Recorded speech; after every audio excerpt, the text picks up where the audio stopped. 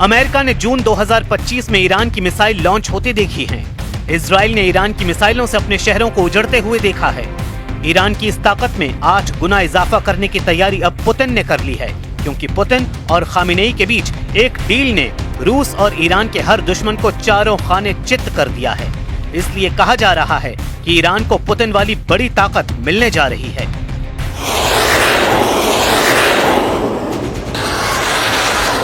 ये खबर इसलिए भी बहुत बड़ी है क्योंकि जिस वक्त ईरान की मिसाइलों का खौफ पूरे इजराइल में फैला हुआ है, जब ईरान के परमाणु कार्यक्रम की टेंशन में पूरा व्हाइट हाउस घिरा हुआ है, तब पुतिन और खामेनेई की परमाणु डील ने ट्रंप और नेतन्याहू को बुरी तरह डरा दिया है।